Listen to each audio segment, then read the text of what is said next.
तो पंजाब में विधानसभा चुनाव जैसे जैसे नजदीक आता जा रहा है, सियासी दलों के तेवर और तैयारियां तल्ख होती जा रही हैं।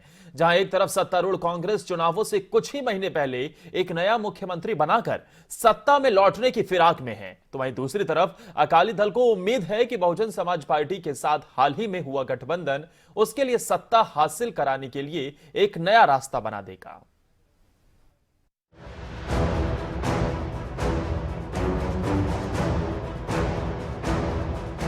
पंजाब में पिछले विधानसभा चुनाव से लेकर अब तक राज्य के राजनीतिक समीकरण पूरी तरह से बदल चुके हैं। पिछले चुनाव के दौरान नेता जिस बैनर तले खड़े होकर पंजाब वासियों से वोट मांग रहे थे, इस बार उनका वो बैनर बदल चुका है।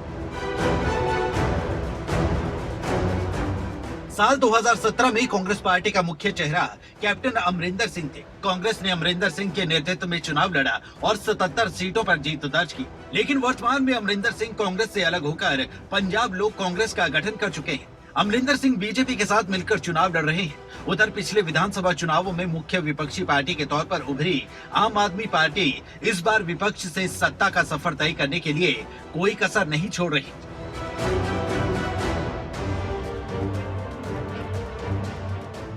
और उन्होंने भगवंत मान को बतौर सीएम चेहरा उतारा है। औपचारिक रूप से सरदार भगवंत मान को डिक्लेयर करते हुए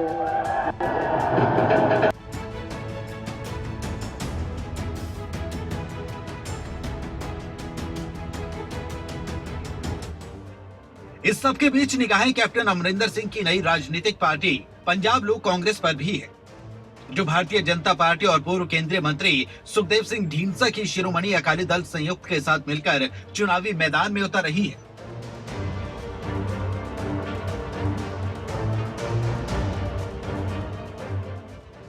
पिछले विधानसभा चुनाव के दौरान अकाली दल और बीजेपी ने एकजुट होकर चुनाव लड़ा था, लेकिन कृषि कानूनों के मुद्दे पर पिछले साल अकाली दल और बीजेपी का गठबंधन टूट गया। इस बार अकाली दल ने बीएसपी के साथ गठजोड़ किया है।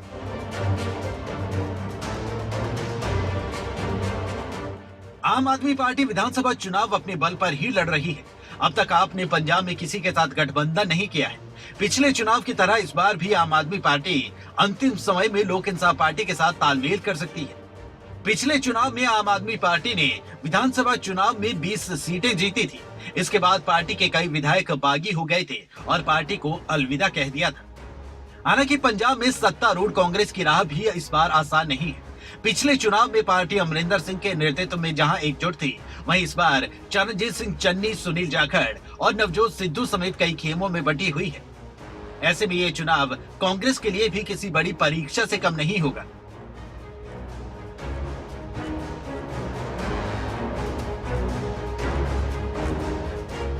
साथ ही ध्यान खींच रही एक नई पार्टी, जिसे किसान आंदोलन में शामिल 22 किसान संगठनों ने मिलाकर बनाया है और जो वरिष्ठ किसान नेता बलबीर सिंह राज्यवाल की अगुवाई में चुनावी मैदान में कूद गई है।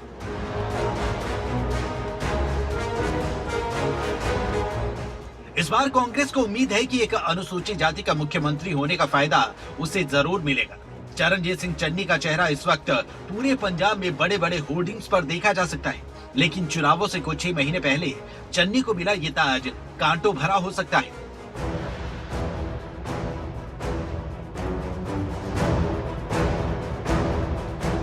ब्यूरो रिपोर्ट, खबरें अभी तक।